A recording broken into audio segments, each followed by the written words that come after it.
How's it going, everybody? This is Seer here, and today I wanted to go over the strike spot video that they ended up doing a few days ago. And the reason I wanted to do that is because a couple days before that happened, I put out a video talking about how I was bored with the game. They need to do something to try to keep the player base and kind of revitalize the game itself.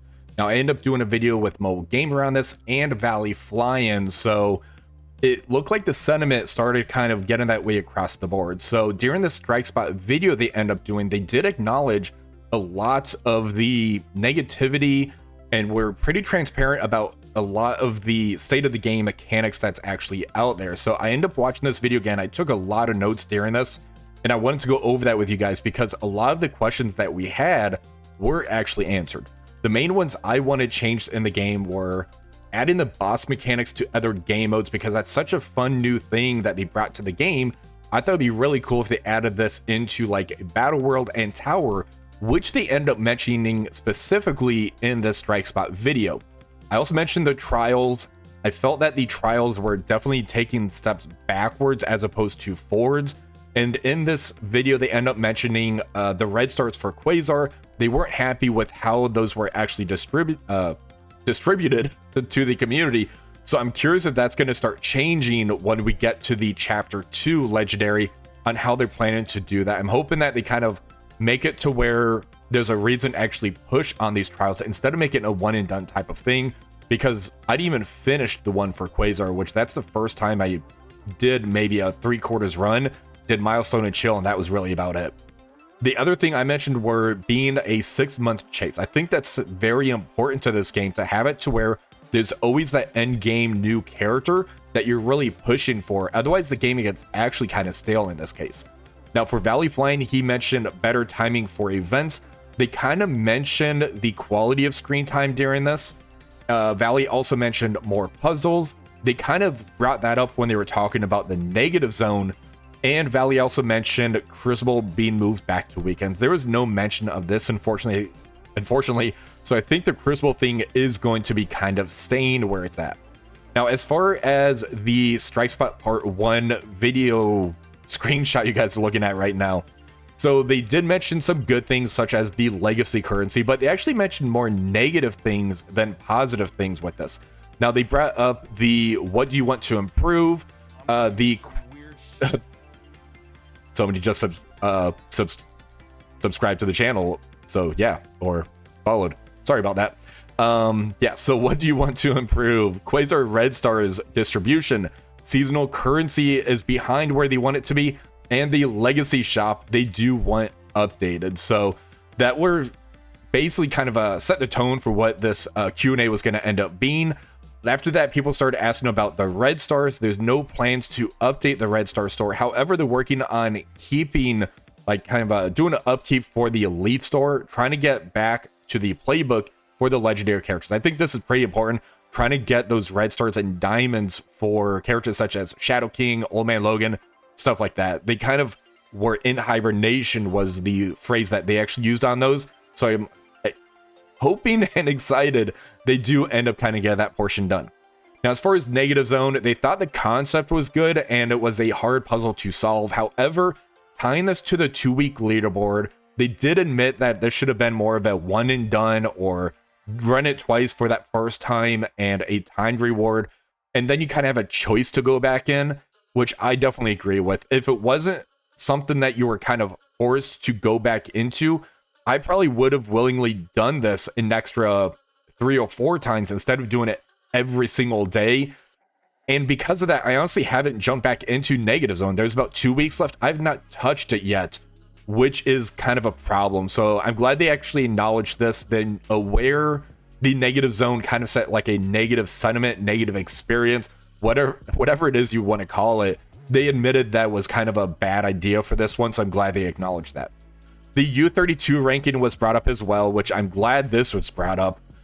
Basically, it is hard coded this way, and RJ acknowledged that this needs to be a quality of life improvement, and he's going to reach out to the team, and hopefully we can get this resolved. I don't know if it's going to end up being after the current season of Cosmic Crucible due to the time constraints, but I am hoping this does get fixed in the future.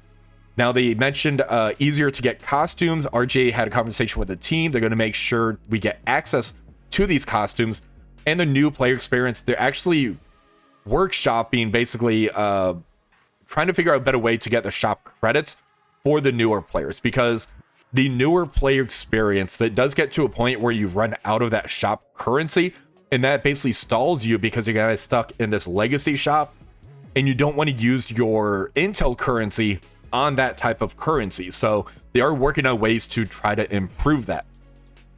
Now, for the next slide, Thing and Human Torch Diamonds were brought up.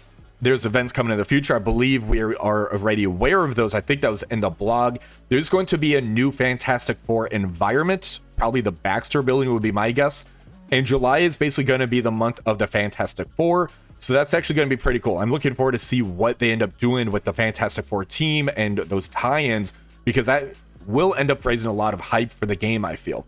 For Battle World, the store moved. So changes are coming to the store. They mentioned a long-term impact by adjusting this. So they're trying to find ways to figure out what they're going to do with Null. They do have some ideas, which they mentioned later on in the strike spot, which we're going to be going to. One of the options they did bring up, though, was moving Null to the Battle World shop. For the Chapter 2 Legacy shop, looks like there's going to be a new UI or new UX update for the shop. So I'm curious how the shop is going to actually change when we get to that Chapter 2, because that is right around the corner. Basically, the end of this month, I think, and the start of next month is going to end up being that Chapter 2 chase character that we're going to be getting for that legendary. Somebody mentioned how to post suggestions. Go to Discord on that one. Costume store update. Revitalize the shop. So they are looking at ways to revitalize that costume shop. It seems like that was something they kind of gave up on. They weren't sure how to monetize it properly. I think just make the costume, sell it for $5, do what they do basically in other video games, and people will buy it. Don't set it to like $15 or $20. Just set it for $5. Go for the quality over like mass purchase. Go for like many people purchasing the costumes. I think that would end up working better that way. Content that requires teams that aren't out yet. This is kind of a bigger one, specifically Negative Zone. Basically making that content to where, hey, you need to use the Accursed team or the Fantastic Four team. Like right now, we don't have access to those teams, meaning that we can't fully do that content, and people kind of feel like they are left behind, especially those free-to-play players. Me personally, I did buy Invisible Woman MCU. I can kind of dip a little bit into the arena if I wanted to for that game mode. However, a lot of people can't really do that, and that's going to be a big problem. So they are aware of this, and they are going to try to adjust this. That way you don't kind of have more game modes that come out like that. Update on challenges. This was something I actually brought up to where maybe have it set to where those boss fights that we mentioned for like the Xavier Saga, the Null boss fight and everything. Set it to those challenges for boss fights on there. A lot of other games do this, such as like Etheria Restart, Raid Shadow Legends, Summoner Wars. You have those big boss fights that you kind of do daily to kind of earn those challenge rewards. I think that would be kind of interesting to do it that way. As far as the update to the economy, yeah. So basically, the economy updates kind of making up for the challenges, meaning it doesn't look like the challenges are going to be updated anytime soon, if at all. The next one that we have, Diamonds for Captain Britain. So they did acknowledge that a few characters needed to be added to the store, basically kind of piggybacking off of what they said earlier, to where certain things are in hibernation and they need to try to get them out of that hibernation status and kind of move them to the proper stores. So I am hopeful this will end up happening eventually, because we need those diamonds on like Old Man Logan, Shadow King. I don't know why they're not even in that elite store yet, so I'm hoping that ends up happening soon. The end of chapter currency conversion. Intel will be shut off, then you will start to earn the new currency. So basically, as soon as the Intel currency and store is over, it's going to flip over automatically to the new currency, whatever that's going to be. They have a name that they're playing with for that. They need to get approval on Marvel, is what they said for this one. Going back on screen time. This was an interesting question somebody asked. Basically, hey, are you guys backtracking on the screen time because of how insane it kind of gets, especially during like the holidays and everything? So What they are looking to do is lower the requirement for other game modes when new things come in, like Danger Room. So when Danger Room is there, they'll try to lower the screen time of other game modes by kind of doing this. So when Negative Zone came out, where you had to kind of play that, and it took about 30 minutes to an hour, on average probably about 40 minutes to kind of go through that game mode, on top of all your other kind of chores. I know they don't like that word, but that's kind of what it is chores. It kind of really adds up. So they want to focus more on quality of content, where Negative Zone was kind of a negative quality on there.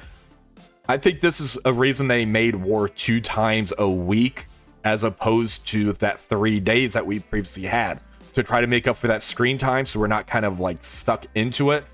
It's unfortunate though, because there are a lot of people where War is their favorite game mode for this one.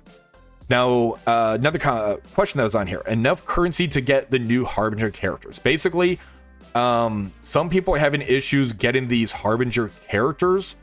So what's the timeline for the seasonal store end items for them to kind of move to the legacy shop, was kind of what they framed this question in.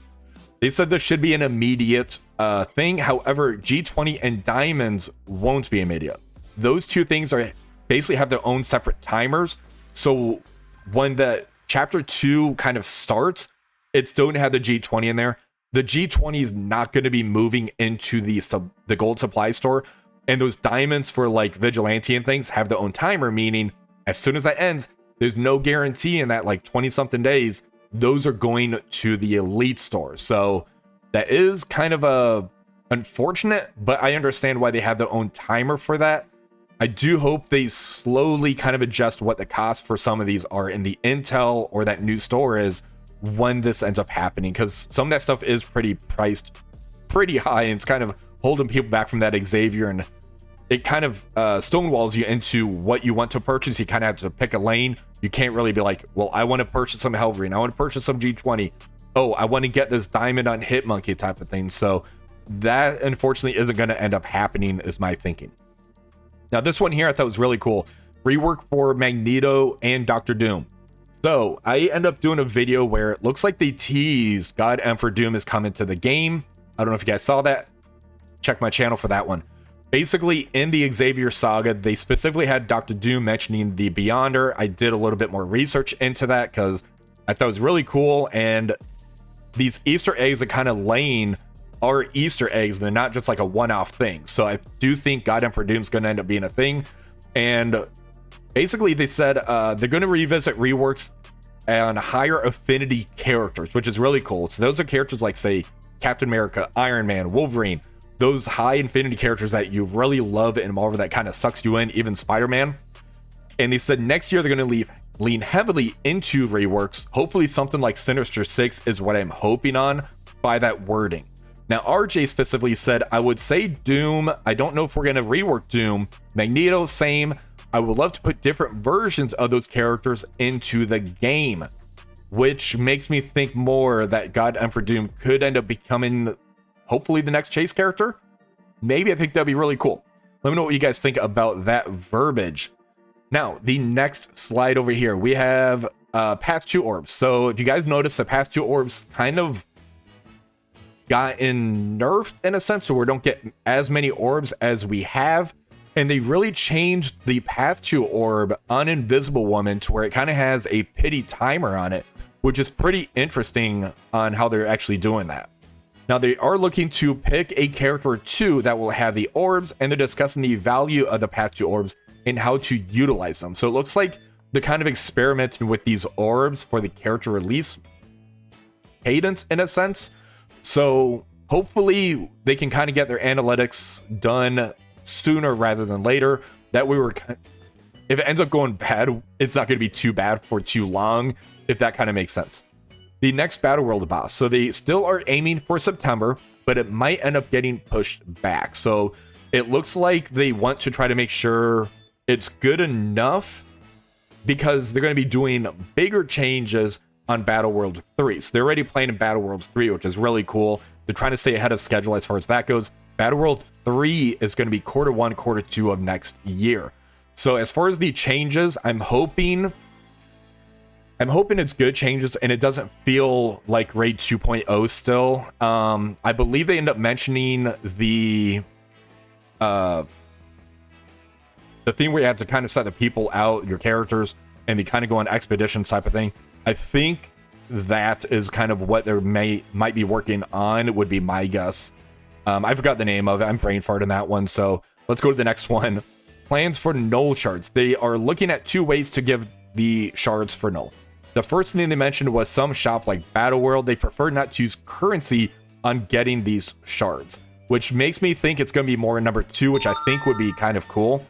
Number 2 is make playable content in epic campaigns to fight null and earn shards. So basically you go to the epic campaigns to where it's like the Dark Dimension, the sagas, and they'd have a section on there for Battle World bosses. So we'd have null in there. Then when Sentry comes and goes, Sentry would be added to that list.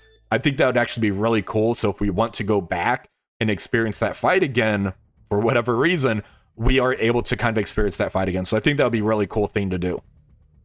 Shops being consolidated. They are getting more info on updated shops. So it looks like these shops, they are still working on getting that consolidated. The newer version of War. It looks like big updates are coming to War, which we kind of knew that was coming.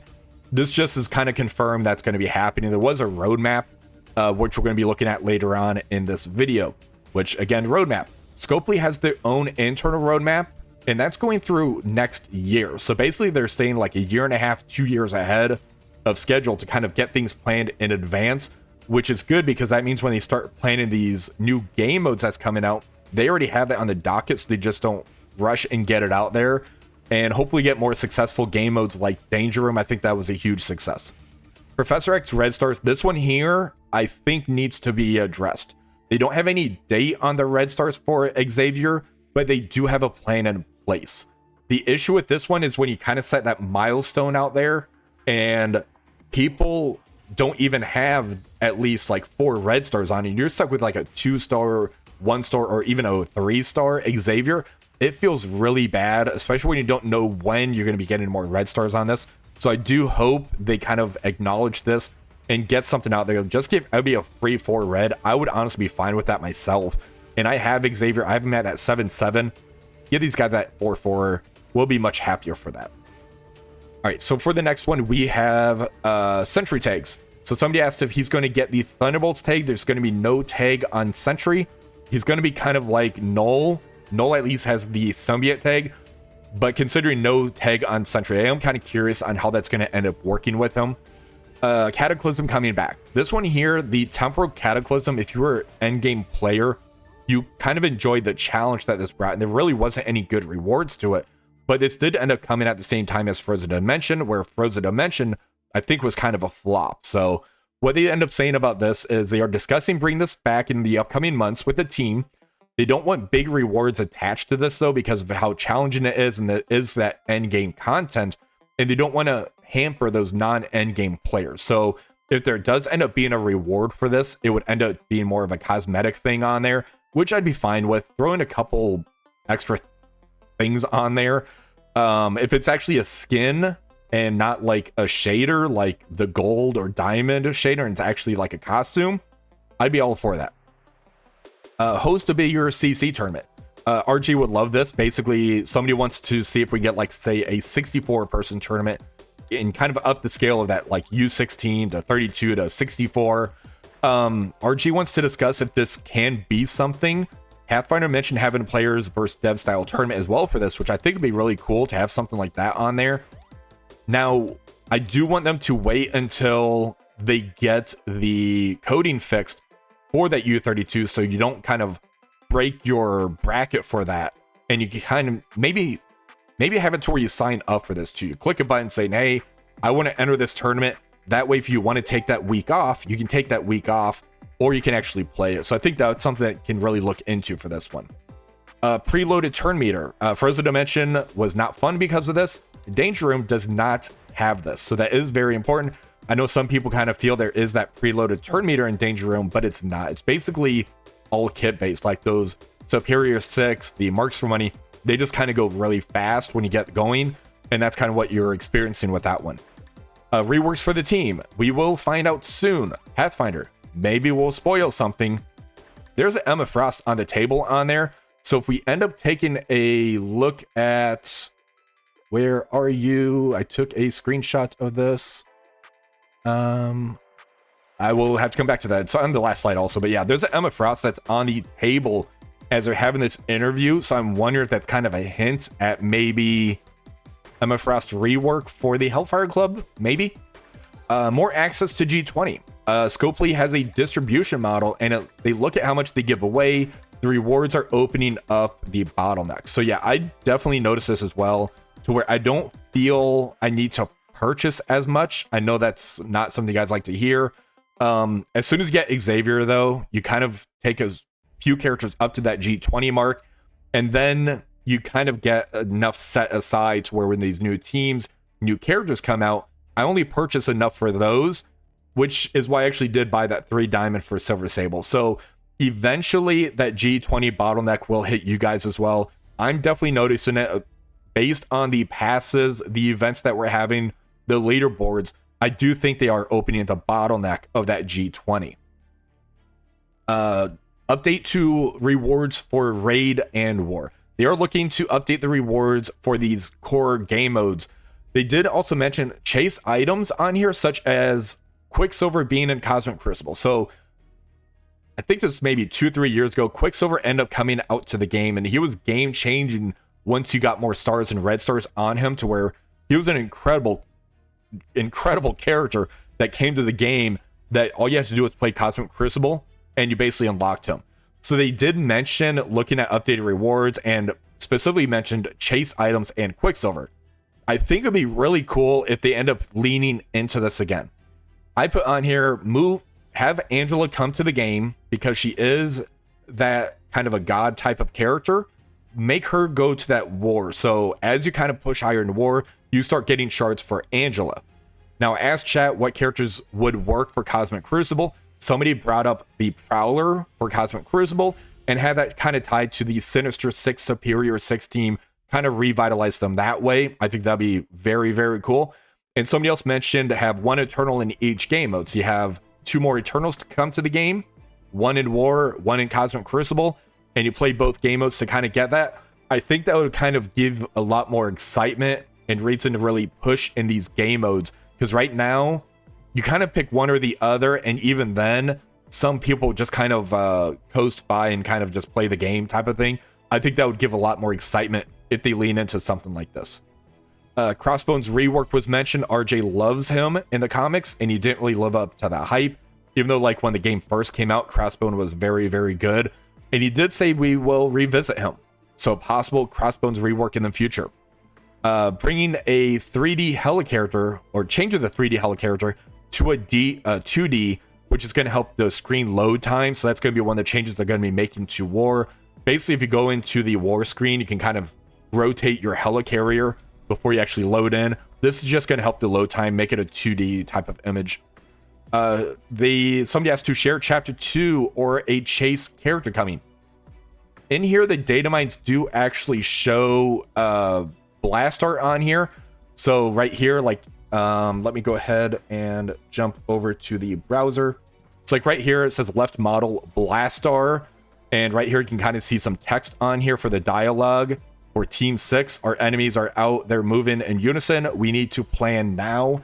So this is actually mentioned during the Franklin Richards campaign, I believe. So it looks like they're already hinting on Blastar kind of coming to the game. So it looks like it's a possibility that he's going to be that legendary. I know he kind of fits that silhouette as well, which we're going to end up taking a look at that stuff later on in this video. Will there be a mutant raid team?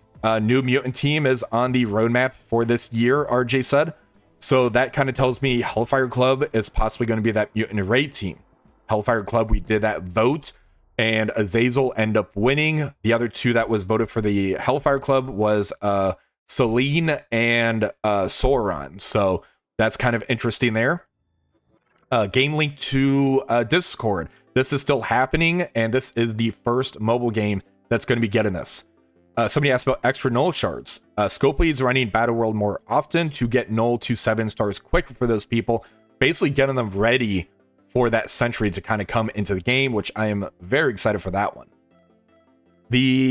What is the main focus? So Dorky Dad ended up asking this one, what's the main focus that Scopely is really looking at right now? They're looking to update Battle World. They want to get content for Danger Room. They want to get content that's always out there and not an event.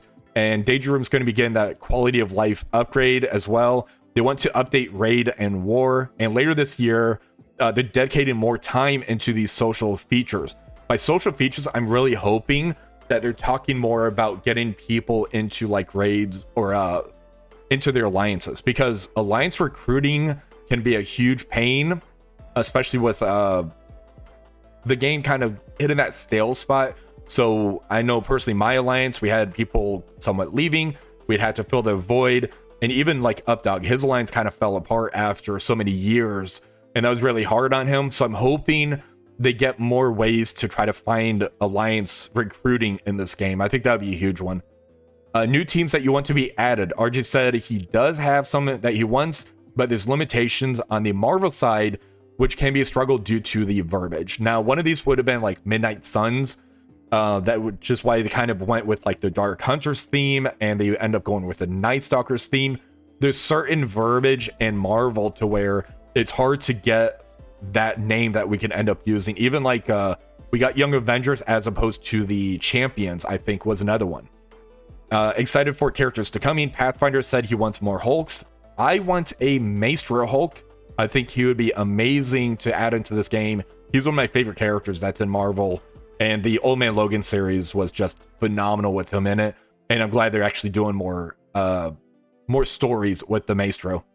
Somebody asked about stopping infinite fights. This one here is basically the Astral team with Mephisto going into a Battle World null. That becomes that infinite match where you eventually need to go auto basic. I did one fight. It lasted an hour. After about half an hour, hit auto basic, and it still went going for another 30 minutes or so. It's kind of crazy. RJ unfortunately said he's looking to add a timer to this. I think that could end up being an issue depending on how this timer ends up working. If it was how it initially was during the playtest, where the timer only goes when you hit your move. So basically during the animation, the timer goes as you're choosing your move, the timer doesn't go. I think that could be something, but we'll see how this ends up going. Somebody specifically asked about a Zombie Kestrel revote. The concept art is done, and they're actually excited for how this concept looks. That's going to end up being about 3 months away, because that's going to be October in 3 months. So I'm kind of curious when we get to see the concept art. Hopefully fairly soon on this one. More access to G20. They mentioned raid updates on this one, so that's basically a hint. When the new raids comes, G20 should hopefully be on that leaderboard, because right now that leaderboard is pretty stale. Rework for Sinister. Pathfinder talked to Matt about this, and Matt was against it, so I found that one very funny. So I don't think we're getting that Sinister rework for the Hellfire Club, unfortunately. All right, the next slide. Quality of life updates. They specifically mentioned a lose button. So basically, Dorky Dad asked about having a lose button on there. Chat basically started blowing up about the lose button. So RJ's going to look into the lose button on here. Now, RJ specifically did mention having it to where there's a way to tell what characters have the awakened abilities. If you are going into, say, an Ares, does he have the awakened passive or not? If you're going against the Phoenix Force team in Cosmic Crucible, do they have their awakened abilities? So they're trying to find ways to kind of get the visualization down for that one. And they also have a backlog of quality of life that they've been working on. So they're kind of cycling through the backlog on there as well. So that's actually good to know. Seasonal currency. Oh, back to the quality of life updates. They need to get an ISO slider on there. It takes way too long to upgrade the ISO on their characters nowadays. It's ridiculous, especially when ISO purple 4 and 5 is coming to the game. That means more adding of the ISO on there. Seasonal currency. This comes down to engagement and have been given away a lot. So right here, RJ was kind of saying how he's happy with where the intel currency is kind of being at, whereas at the beginning of the video, he did mention they felt behind on it. So I think right now they're giving excess of intel to kind of make up for the previous portion of it. That's how I interpret that. And basically try to look at how engaged you are in the game. If you're engaged, kind of doing all of your command center stuff, you should get a lot of ISO on there. It's just certain things that you're going for might be a little bit more pricey, like the G20 stuff. I definitely understand that as well. Try to look at what you're spending. Don't kind of spread out your resources to where I'm going to pick up a few characters, I'm going to pick up some G20. Just zero down, focus on your Xavier unlock is what I say. So get your planning ready. It's like, okay, if I'm going into this section, I need bio. Only look to get those bio and maybe some of the other things as well. So if you need like bio and mystic, look at just buying those two. Don't buy everything. That's my advice for you on that one. G20 in the gold store. It looks like the G20 is going to be staying in the seasonal shop, which we kind of mentioned previously. Why doesn't Null have a mythic tag? This one here I thought was very, very interesting. They didn't want to give a mythic tag due to having at least hopefully 2 bosses per year. And we felt also with the normal mythical characters that were put into the game, it would just be potentially 4 or more per year. This confirms it's going to be that other chase character that I mentioned earlier. So it looks like every 6 months we are going to have a new mythical chase character based on this verbiage. And by saying 4 or more, that means potentially 5. Maybe that means an extra battle world character. Maybe they'll do 3 a year eventually. That might be what they're going for. But this right here tells me there's going to be another mythical character probably coming in October would be my guess. That would be basically one like the ISO 4 and 5 kind of comes out for the purple. Add boss mechanics to other content. This was something I specifically asked for. They're looking to add boss mechanics in other game modes. They did mention Danger Room. They did mention Tower specifically for this. Planning to run X-Men Danger Room again. They're looking to add it again, which we're getting due to the blog. And they're also looking to add other mods and characters on here as well, which is very, very cool. This one here, roadmaps. Right here, you can kind of see the roadmap that we have lined up for us. Character upgrades were mentioned. That was the purple ISO thing that you see there. That's going to be quarter 3 or 4 for that one. Chapter 2, it looks like this is going to be Blastar, which again, we're going to be taking a look to see if that would end up lining up with him. I think it matches. New raid coming in August. They specifically said teams. This tells me that there's going to be an update to either the Chaotic Storm or it's going to be a whole new raid altogether instead of adding additional difficulties to that one, which would end up meaning Vigilante and Thunderbolts are safe. Night Stalkers, Orcus, Extreme are basically getting replaced, which lines up for the Hellfire Club that I mentioned. That's my theory, is Hellfire Club is going to end up being that mutant raid team. We'll see if that ends up happening. They mentioned lots of quality of life improvements, setting time aside to the devs to focus on these. So they're specifically saying, hey, once a week, potentially, focus on these right here to get the quality of life kind of updated for the game, which is actually very, very cool. New framework tweaking. They are doing a web playable soonish, meaning they can play on MSF.gg, which is very, very cool. The last question was, get more rooms in CC. RJ said he will love to do this for War also. Now, if we end up going over here to the last slide, as you can kind of see right here, Emma Frost was on the table during the whole interview process. And the reason I took a picture of the board is because if we end up taking a look at this right here, this is the artwork that is in the back. Oh, let me go ahead and pull this back up. Right behind Emma Frost, you can see the little Asgard thing right there. So I don't know if this is coming to the game or not. I could see it happening, which if we kind of take a look at some rumors. So rumor time it is. So if we end up going over here to the ages portion for Age of Annihilus. So right now we have Quasar right here. When we got the silhouette for this character right here, the majority of the community is like, hey, that's got to be Blastar. That's the only character that really lines up for that. If you end up going over to the images, he's got that whole lion's mane. He's got the whole look of it. So that honestly, to me, looks like that's going to be Blastar, which again, we end up having the little data mine right here where it specifically shows Blastar. I think that's pretty much confirmed as it could end up being. Now, what is the third character? somebody in chat when I was end up going over the video ended up saying, hey, I think that's Thunderstrike. So I had to look to see who this Thunderstrike character is. So as far as tie-ins for Thunderstrike and Annihilus, they cross paths in various storylines. Annihilus, a powerful insectoid warlord from the Negative Zone, is known for his ruthless ambition and use of the cosmic control. Thunderstrike, originally Eric Masterson, wielding the magical mace, has faced Annihilus in battle related to the Fantastic Four's incursions into the Negative Zone and Annihilus's attempt to conquer Earth. If you end up taking a look at Thunderstrike over here, he's got a very, very unique silhouette. So if we end up clicking on this image right here, you see that right here, he's got that weird looking mace. He's got the collar thing going, hop in the collar, weird looking mace thing. It lines up. I think that is actually Thunderstrike. So shout out to chat for that one, because that's a pretty interesting find, which again, that kind of lines up with maybe why they had a lot of Asgard images during the strike spot. That could be a little Easter egg as well. So it looks like Blastar, Thunderstrike. We got some Asgardian thing going on here. Mentioned rework, or not rework, different versions of Doom.